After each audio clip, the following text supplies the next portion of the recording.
마가복음은 하나님의 아들 예수 그리스도의 복음의 시작이라는 선포로 시작합니다. 그리고 다른 복음서와 달리 빠르게 이야기를 전개하여서 1장부터 예수님이 천국 복음을 전하시기 시작하시죠. 마가복음 1장 15절 말씀에 이르시되 때가 찼고 하나님의 나라가 가까이 왔으니 회개하고 복음을 믿으라 하시더라. 아멘. 그리고 예수님은 제자들을 부르시고 이내 많은 사람들을 고치시는 이적을 보여주십니다. 특별히 마가복음에서는 하나님이 또 예수 그리스도께서 어떠한 자들을 어떻게 고치시는가에 대한 이야기들이 많이 기록되어 있는 것을 볼 수가 있습니다. 더러운 귀신 들린 사람을 고치시고 열병이 걸린 베드로의 장모를 고치십니다.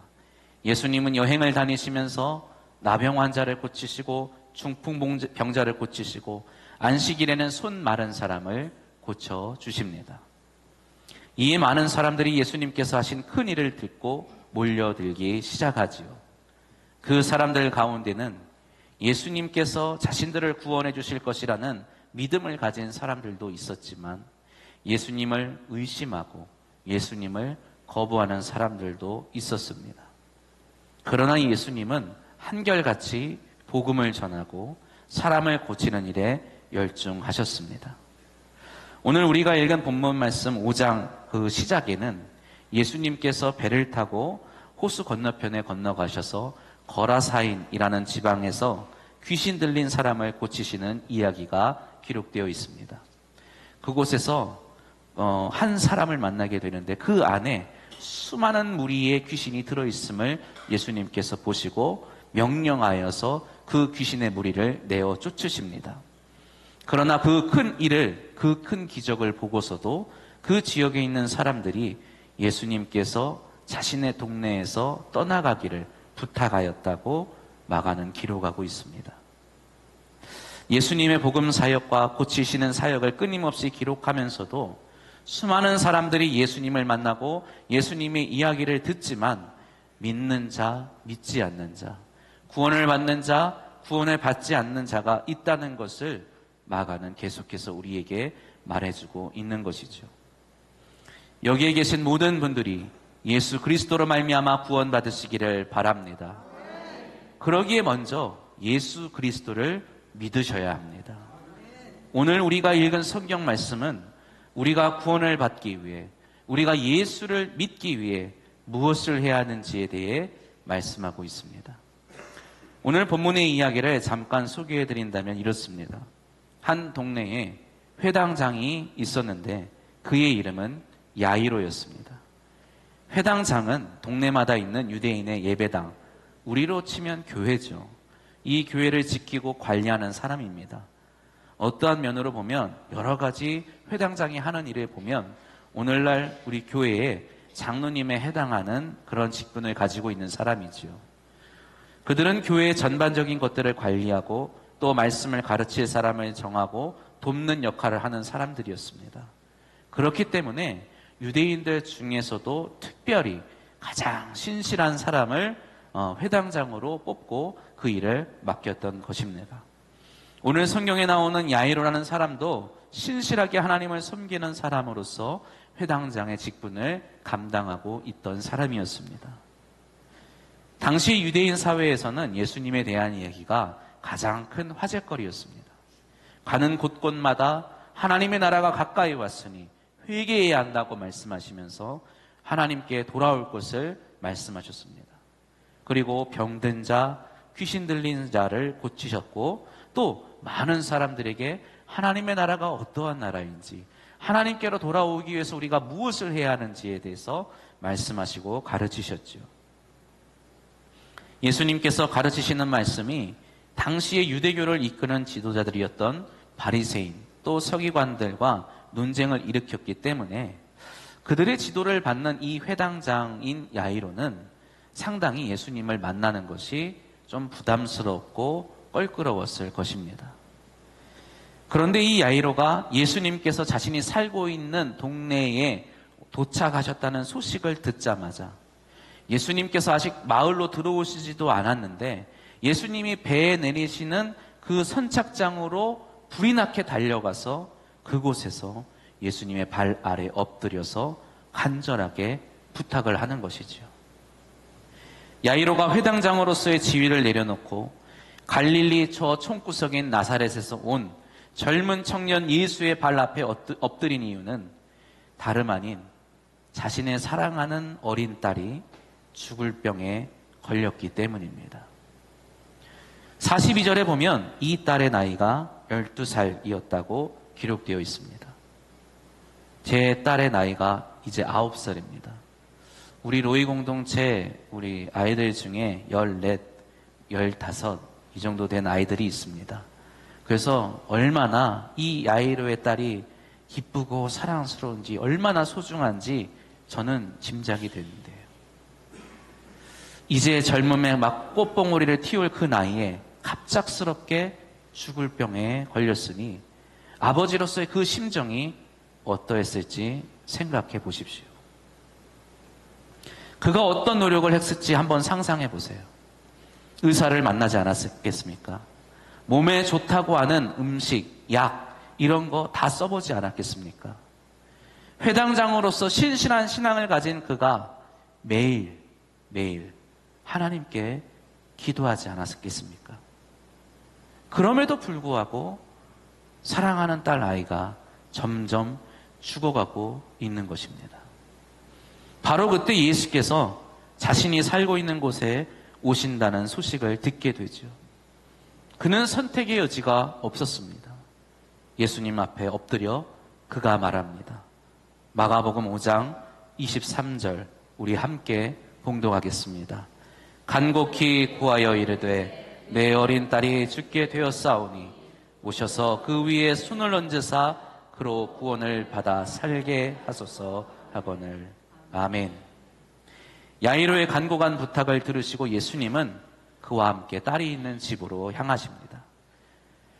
그런데 여기서 갑자기 한 사람이 이 이야기에 끼어들죠. 그 사람에 대해 마가는 이렇게 소개합니다. 5장 25절 말씀에 12회를 혈루증으로 알아온 한 여자가 있어. 그 사람은 12회를 혈루증으로 알아온 여인이었습니다. 혈루증이라는 것은 원인을 알 수 없는 이유 때문에 몸에서 피가 계속 나는 사람을 혈루증을 앓는다고 하죠. 유대인의 법에 의하면 이 몸에서 피가 나는 사람은 하나님 앞에서 부정한 사람이 됩니다. 그래서 함부로 사람을 만날 수도 없고 더 나아가서 하나님께 예배드리러 나아갈 수도 없는 그러한 생활을 하게 되는 것입니다. 그 생활을 장장 얼마나 했다고요? 12회를 했습니다. 12년을 했죠. 그렇게 그 여인은 가족과 하나님과 단절된 채로 부정한 삶을 살아야 했습니다. 그녀가 이 병에서 고침받기 위해서 어떠한 노력을 했을지 한번 상상해 보세요. 26절에 보니까 많은 의사에게 많은 괴로움을 받았고 가진 것도 다 허비하였을 때 어찌 되었다고요? 아무 효험도 없고 더 심하여 갔다고 기록하고 있습니다. 더군다나 지금 예수님은 호숫가에 내리시자마자 다른 사람을 살펴보실 겨를도 없이 이 야이로의 간곡한 부탁을 받아서 그의 집으로 가고 계시는 중이었죠. 여인이 예수님께 호소할 시간도 없었습니다. 자신은 또 부정한 사람이라 사람에게 함부로 다가갈 수도 없는 처지이기에 예수님의 손을 덥석 붙잡을 수도 없었지요. 그 여인은 이러한 상황에서 무엇을 할 수 있었을까요? 그리고 또 무엇을 했습니까? 27절, 28절 우리 함께 봉독하겠습니다.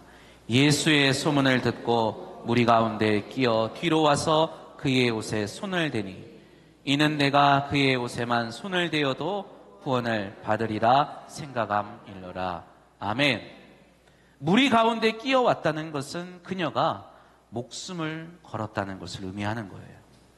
혈루증으로 부정하다 판정을 받은 사람이 함부로 사람들 곁에 와서 사람들과 접촉한 것이 들키게 되면 심하게는 가볍게는 무리에서 쫓겨나는 것으로 그치겠지만 심하다고 여길 때는 돌에 맞아 죽는 것이 유대인의 법이었어요. 그런데 그녀가 무엇 때문에 목숨을 걸고 있습니까? 예수님이 날 바라봐 주시면, 예수님이 나에게 한 말씀 해주시면, 예수님이 나에게 손을 대며 기도해 주시면? 아닙니다.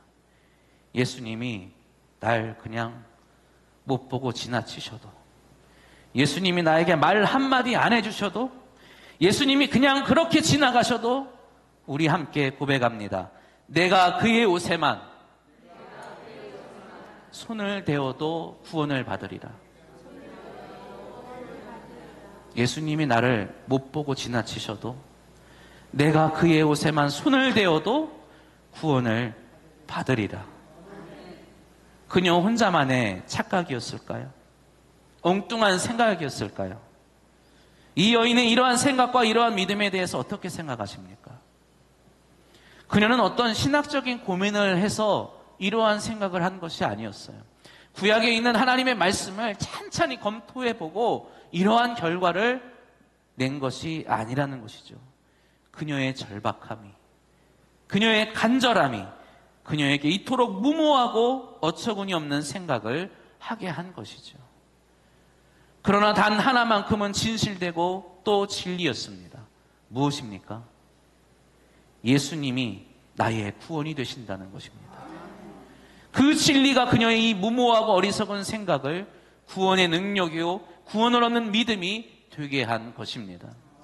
성경은 말합니다.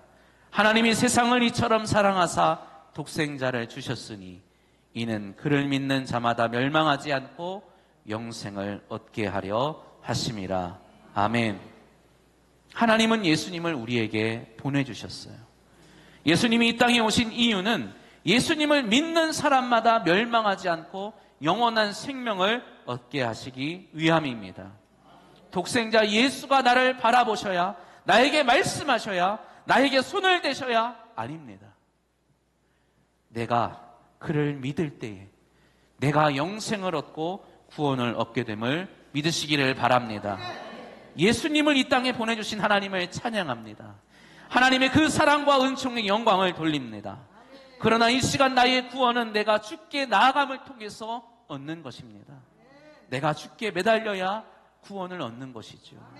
내가 그의 옷에만 손을 대어도 구원을 받으리라는 고백이 저와 여러분의 고백이 되시기를 바랍니다. 12해를 혈루증으로 앓던 여인이 예수님의 옷에 손을 대자 곧바로 그의 병이 근원이 마르고 나았다고 성경은 기록하고 있어요. 예수님은 어떠한 행동도 하지 않으셨어요. 심지어 그럴 의지도 없으셨어요. 그런데 그녀의 그 행동 때문에 그 병을 고치는 능력이 자신에게서 나간 줄을 그제서야 아시고 돌이켜 여인을 찾으십니다. 여인은 자신의 무모함과 또 무례함에 어찌할 바를 몰라 예수님 앞에 나와 떨며 엎드립니다. 그러한 그녀에게 주님이 이렇게 말씀하십니다. 34절 말씀에 예수께서 이르시되 딸아 내 믿음이 너를 구원하였으니 평안히 가라.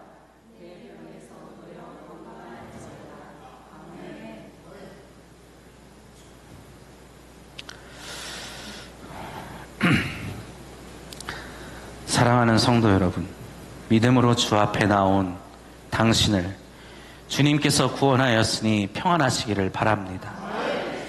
모든 병에서 놓여 건강하시기를 바랍니다. 죄와 사망의 권세에서 진정한 자유함을 얻으시기를 바랍니다. 아직 나에게 이러한 믿음이 없습니까? 이러한 확신이 나에겐 아직 없습니까? 나에게 문제가 있고 어려움이 있고 고통이 있고 슬픔이 있는데 예수님이 나의 구원이고 나의 생명이라는 확신이 나에게 아직 없습니까? 이 말씀을 기록한 마가도 우리에게 이렇게 질문합니다. 35절 말씀 우리 함께 봉독해 보겠습니다. 아직 예수께서 말씀하실 때에 회당장의 집에서 사람들이 와서 회당장에게 이르되 당신의 딸이 죽었나이다. 이 말씀이 무슨 말일까요? 이 여인은 지금 12해를 고통받는 가운데서 구원받았어요. 그 모습을 지금 야이로는 가장 가까운 곳에서 지켜보고 있는 겁니다. 예수님이 한 사람의 생명을 살리셨어요. 절대로 고칠 수 없는 병에서 고침을 받는 것을 야이로가 보았습니다. 그에게 어떠한 마음이 생겼을까요? 내 죽을 병에 걸린 딸도 살아날 수 있겠구나. 고침받을 수 있겠구나. 그런데 집에서 사람이 와서 이렇게 말합니다. 늦었습니다. 딸이 죽었어요. 구원받을 기회가 지났다고 말을 하는 겁니다. 주님이 병을 고쳐주실 그 기회가 지났다고 말하는 거예요. 너무 늦었습니다. 이젠 틀렸습니다. 가망이 없습니다. 이렇게 말하는 것이죠. 야이로는 무슨 생각을 했을까요? 그런데 주님은 그 야이로의 마음을 헤아려 보시고 그에게 이렇게 말씀하시죠. 36절 말씀입니다. 예수께서 그 하는 말을 곁에서 들으시고 회당장에게 이르시되, 함께 읽겠습니다.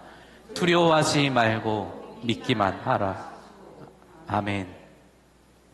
주 예수를 믿으시기를 바랍니다. 그가 우리를 모든 죄와 죽음에서, 그 어떠한 고통과 슬픔에서 구원하실 줄 믿습니다. 기도하겠습니다.